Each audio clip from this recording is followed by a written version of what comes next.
Saudara-saudari yang terkasih, jumpa lagi dalam Pelita Hati hari ini, Senin 19 Juli 2021, hari biasa dalam Pekan Biasa yang ke-16. Bersama saya Romo Thomas Suratno SC dari Paroki Cilandak, Jakarta Selatan, mendengar dan merenungkan Sabda Tuhan, yakni firman Tuhan yang tersurat dalam Injil Matius bab atau pasal 12 ayat 38 sampai dengan ayat 42.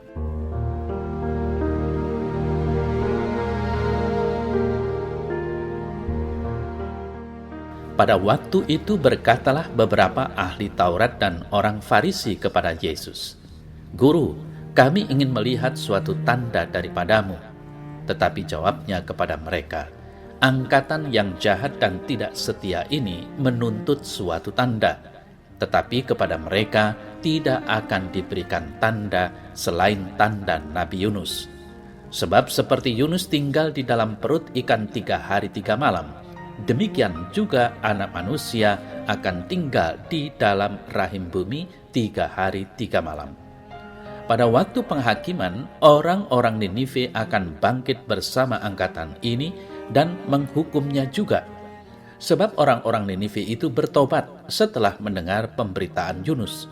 Dan sesungguhnya yang ada di sini lebih daripada Yunus. Pada waktu penghakiman, ratu dari selatan itu akan bangkit bersama angkatan ini, dan ia akan menghukumnya juga. Sebab ratu ini datang dari ujung bumi untuk mendengar hikmat Salomo, dan sesungguhnya yang ada di sini lebih daripada Salomo."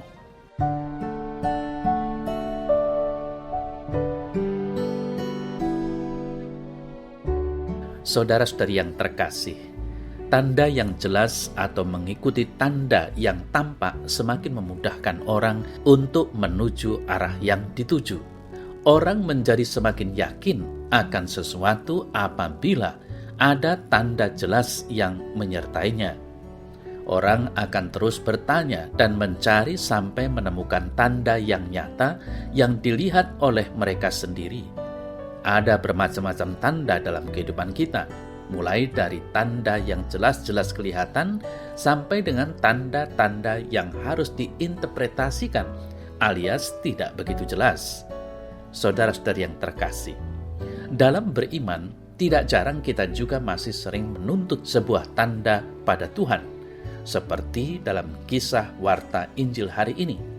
Jika belum ada tanda yang jelas nyata, kita belum percaya sepenuhnya. Tidak jarang dalam kehidupan praktis kita tidak percaya sepenuhnya bahwa Tuhan senantiasa hadir dalam hidup kita. Kita kurang percaya karena kehadirannya tidak selalu dalam bentuk jelas manusia seperti kita. Sadar atau tidak, seringkali kita juga menuntut tanda yang masuk dalam logika pikiran kita. Saudara-saudari yang terkasih, hari ini Yesus menjelaskan tanda paling besar yang sudah ada, yakni dirinya sendiri. Hanya saja itu tidak dilihat oleh para muridnya. Banyak dari orang-orang yang mengikuti Yesus berharap melihat kehebatan-kehebatan Yesus yang dikatakan sebagai Mesias. Mungkin saja bayangan mereka bahwa Mesias itu seperti superhero, tindakan dan tingkah lakunya penuh dengan nada kepahlawanan, keajaiban, membuat orang-orang berdecak kagum. Nah, saudara-saudari yang terkasih, dalam warta Injil tadi diceritakan ajaran Yesus tentang tanda Nabi Yunus yang diutus Tuhan ke kota Ninive, sekarang Irak. Akibat kabar yang disampaikan oleh Nabi Yunus, penduduk kota Ninive bertobat karena mereka mengakui Nabi Yunus dan menerima pesan yang disampaikannya. Sedangkan Yerusalem tidak mengakui Yesus, padahal Nabi Yunus hanyalah gambaran bayangan jika dibandingkan dengan Yesus sendiri.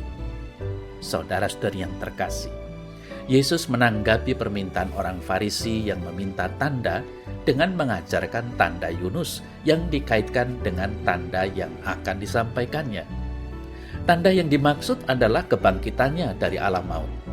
Kebangkitan Yesus adalah tanda atau mukjizat yang terbesar dan sempurna untuk membuktikan kealahannya dan keilahian ajaran dan misinya di dunia ini. Sama seperti ikan besar menelan Nabi Yunus selama 3 hari, maka perut bumi akan menelan Yesus selama 3 hari sebelum ia bangkit dari mati. Tanda Yunus ini pula lah yang menjadi acuan ketika Rasul Paulus mengajarkan bahwa Yesus bangkit pada hari ketiga sesuai dengan kitab suci. Saudara-saudara yang terkasih, Yesus kemudian membuat satu lagi perbandingan. Ratu dari selatan yang adalah ratu dari Seba, yang berasal dari daratan barat daya Arab, sekarang Yemen, mengunjungi Raja Salomo dan sangat terkagum-kagum oleh kebijaksanaan Raja Israel tersebut. Yesus jugalah yang digambarkan secara samar-samar oleh Raja Salomo, yang menurut tradisi Yahudi adalah lambang orang yang bijaksana. Teguran Yesus diperjelas dengan kenyataan bahwa mereka yang adalah orang-orang pagan, penduduk Ninive dan ratu dari selatan, bertobat setelah mendengar pengajaran Tuhan. Namun, orang-orang Yahudi yang pada waktu itu mendengarkan Yesus bahkan tidak mengenali pesan Tuhan yang disampaikannya. Pertobatan orang-orang pagan tersebut merupakan gambaran awal bahwa iman Kristiani yang akan juga menjangkau orang-orang non-Yahudi. Maka saudara-saudari yang terkasih, pada hari penghakiman, Ratu dari Selatan ini yang telah menerima pesan Allah akan bangkit dan turut mengadili orang-orang Yahudi, karena ia termasuk dalam bilangan orang-orang percaya, sedangkan orang-orang yang menolak Yesus masuk dalam bilangan orang-orang yang tidak percaya. Saudara-saudara yang terkasih, marilah kita mohon rahmat Tuhan agar saat ini kita bukan lagi menuntut tanda ilahi, tetapi menjadi bagian dari perwujudan tanda itu. Hidup kita sudah menjadi tanda jelas akan kehadiran yang ilahi. Kehadirannya yang samar-samar kita jadikan semakin jelas dalam diri kita. Suara kenabian dan sikap kebijaksanaan dalam diri kita hendaknya menjadi saluran tanda Tuhan yang hadir.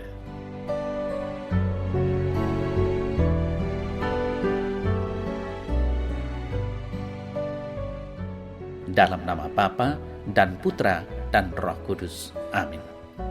Ya Allah Bapa di sorga, bantulah aku menjadi semakin mengimani Yesus Kristus Putramu, agar aku dapat termasuk di dalam kawanan orang-orang yang percaya dan karenanya dapat masuk ke dalam kerajaan sorga. Amin. Dalam nama Bapa dan Putra dan Roh Kudus. Amin.